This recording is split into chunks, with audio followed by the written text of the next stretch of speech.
Hello. Well, this is it. 2024 is now in the rearview mirror and we're all venturing into a brand new year. And I hope that you've brewed yourself a coffee also, because I wanted to take the opportunity and this moment to do that New Year's thing. To have a little moment for reflecting a little and also dreaming a little bit more.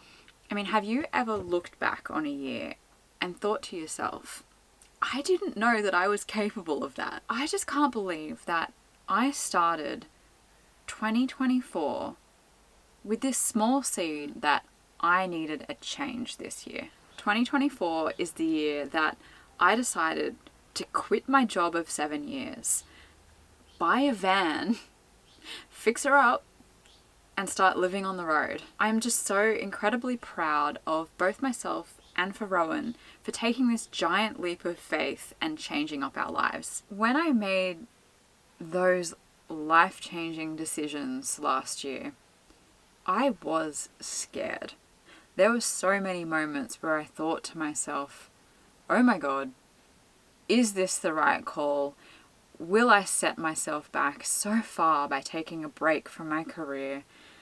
Will I regret this huge investment that I have made to change my life?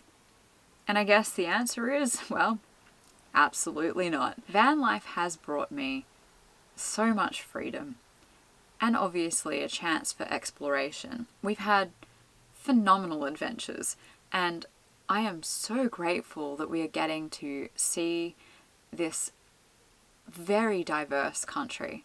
It also has brought me, funnily enough, a lot of connection. To anyone who's felt unsure about stepping into a new chapter, I want you to know that it's worth it. If I can do it, you absolutely can too.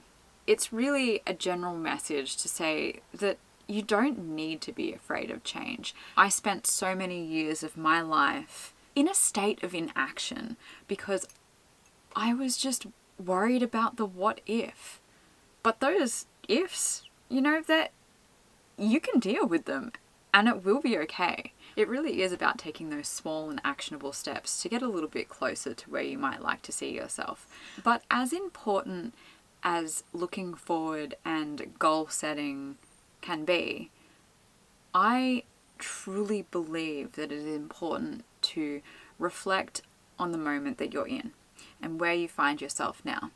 I mean, over the last year, I have spent a lot of time focusing on documenting life. I know that at the moment, I am living a life that is maybe a little bit atypical, and therefore there's a lot that I can find to document rather easily.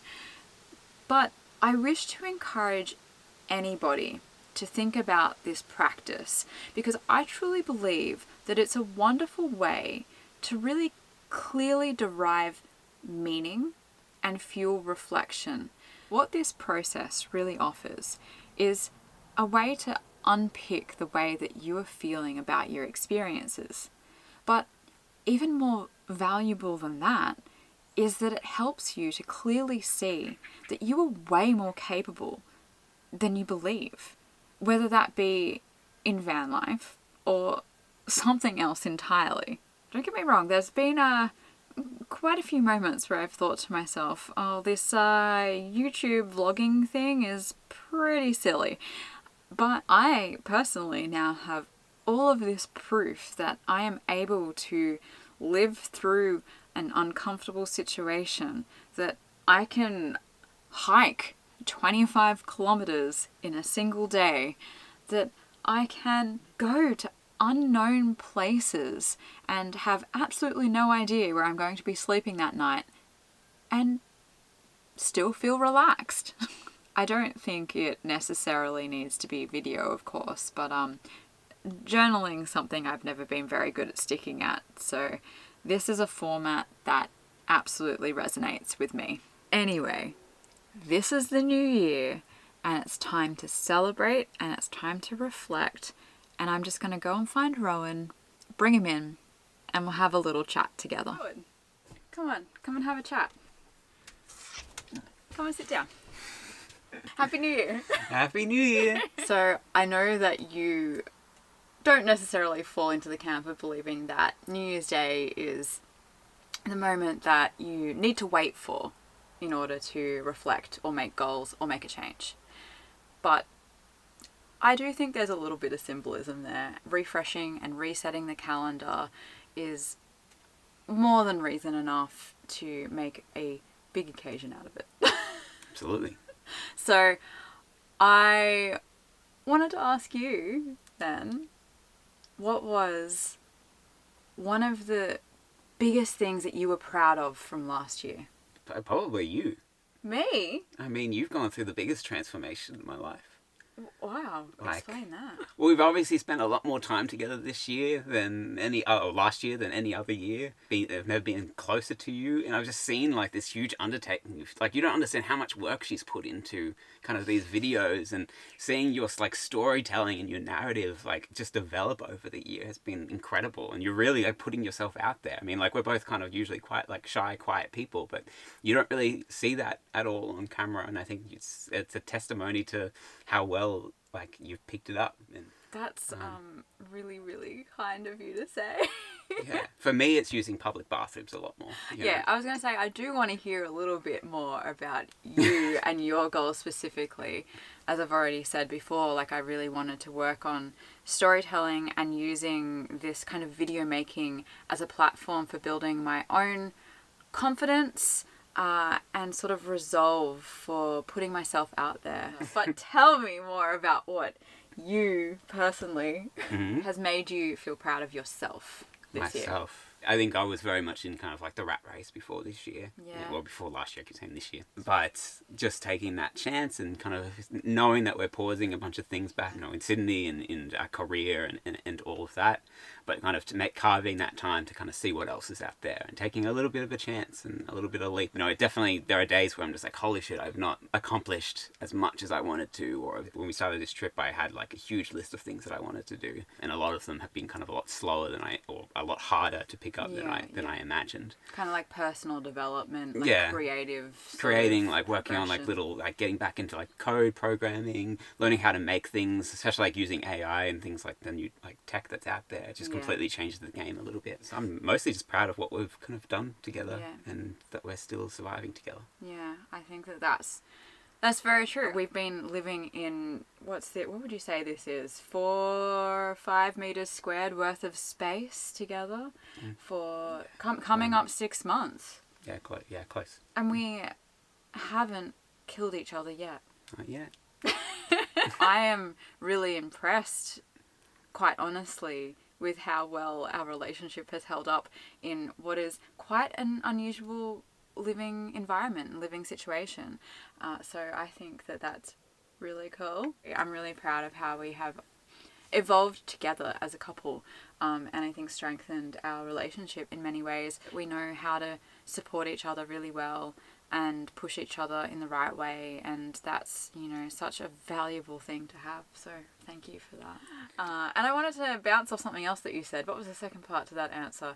Oh, that's right, about your own personal development and creative goals. I think that it's okay that things change and evolve. You can set these goals at the onset of a change or a new year, but to be gentle on yourself when they sort of start to shift a little bit. I just bought this new hat.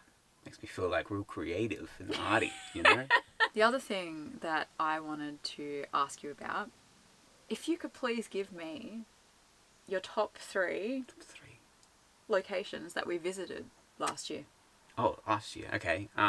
Look, I think Northern Queensland as a whole was just one incredible, the Atherton Tablelands definitely is a huge highlight. Yeah. But just being up kind of around like Cairns, I love that area. Number 2 was just being around Jindabyne during summer. I've only ever been there in winter to pass through when we're on our way to like Perisher. But just seeing this other side of it during summer, it was just incredibly beautiful. And I think probably the most beautiful place that I've actually been in Australia in terms of somewhere where I could really live and and want to kind of be and wake up every day.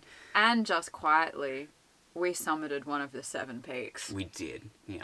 Mount that happened to be the smallest of the 7 peaks. By a lot. Significant amount. It's just over 2,000 metres above sea level. But hey, it counts. Yeah. No, it was actually fantastic. And number 3? Number 3 was 1770? 1770 Agnes Water. And Agnes Water. Yeah. Yeah, I think that you very...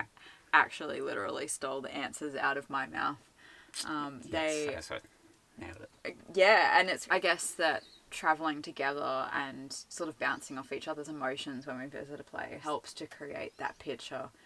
There are some places that I think that we've been that maybe we didn't give as much of a chance because we personally just weren't feeling it. We were tired. Maybe the weather was bad.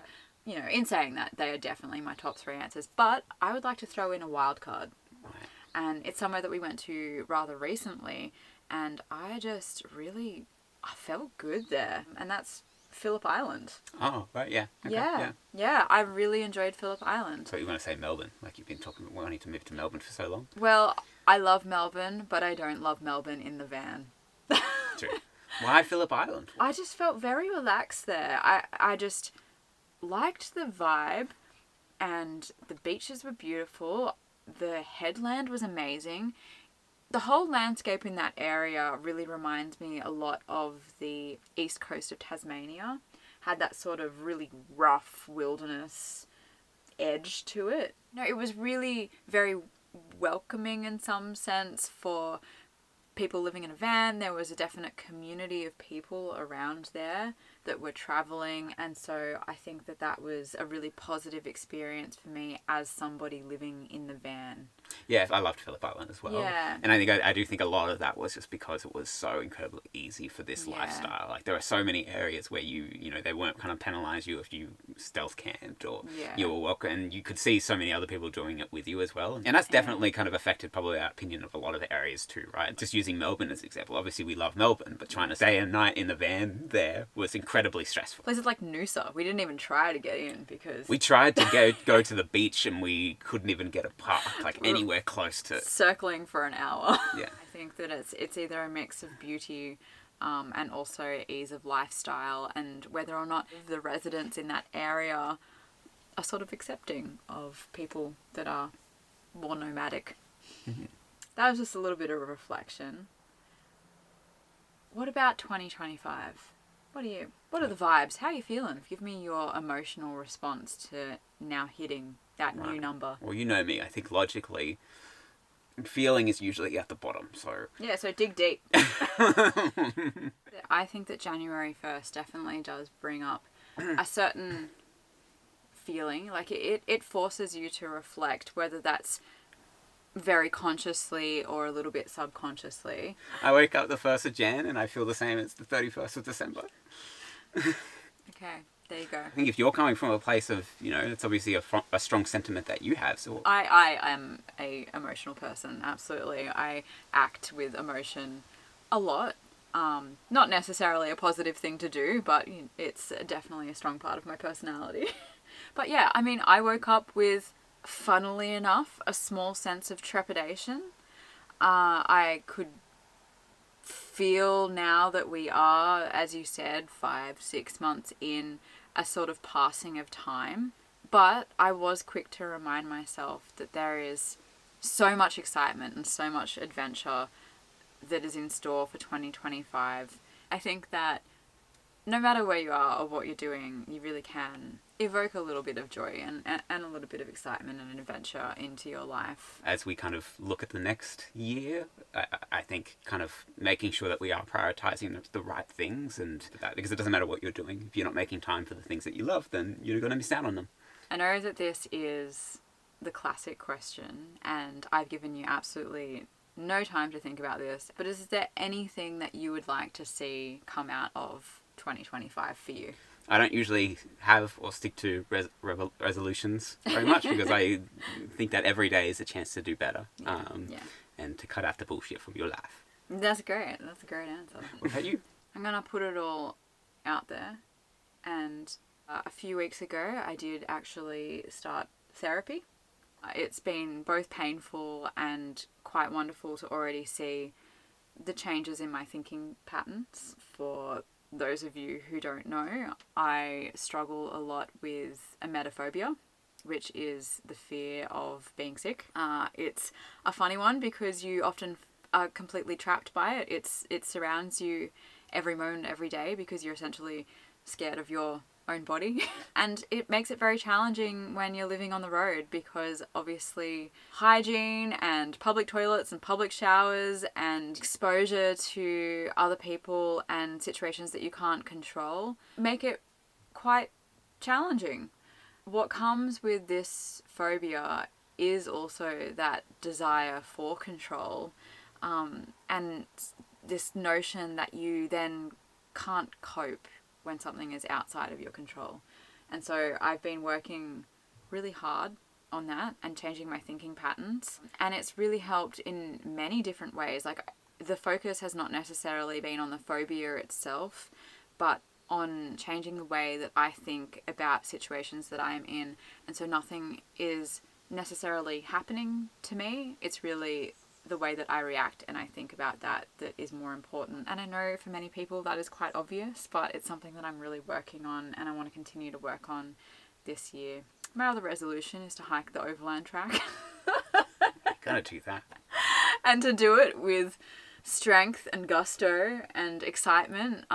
It's only a couple of weeks away. I'm not nervous. I'm excited. Bravest people aren't the ones who live without fear. It's the ones who live despite it. I think you're doing really well this year. Absolutely diving straight first into the things that terrify you the most. Yeah. And facing them. That was a big part of what this year was about, is to put myself in a lot of uncomfortable situations to prove to myself that I can cope, you know, and not only cope, but thrive through it and really enjoy myself. Okay, well, that's you, and that's us, sorry. But what about for the rest of the world in 2025? What do you want to see? That is so huge. And 2024 was a really heavy year. We all probably could just do with being quiet a little bit more, doing a lot more listening. Yeah. Realizing that we're in bubbles and our opinion isn't everything. Yeah, I do wish for a lot more understanding, because we all need to be gentle on ourselves and each other. And that's a really, really important thing to remember. If you could describe yourself at the end of 2025 in 3 words, what would they be? Strong, capable, and compassionate. Well, I got news for you. You're already those 3 things. I still aspire to work on that. I like that. What about you? Cool. I want to be... Cool. That's cool, true. Calm and collected. Have a lot of work to get to cool. No. Anyway, give me 3 words. 3 words. 3 words. 2025 that I want to be, that describe me at the end of 2025. I got nothing. Like zilch. I'll let you know at the end. Okay? I want to feel braver, stronger, and smarter. That's good. I get it. That's really great. And that's a really nice way to sort of set the tone and intention for the new year.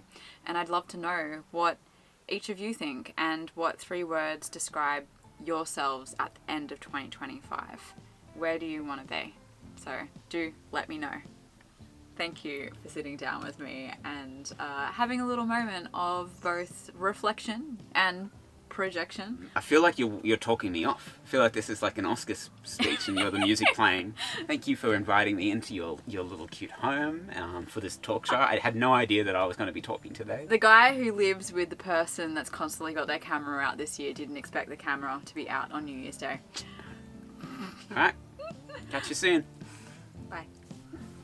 Thank you sincerely to everyone who has followed along with even a little bit of my journey this year, both to friends and family back at home, and also new friends that I've connected with through making these videos. Your comments and your stories and just knowing that you're out there watching absolutely fills my cup. And so here's to a 2025 that is filled with hope and joy and confidence in your explorations, connections with one another, and always endeavoring to grow.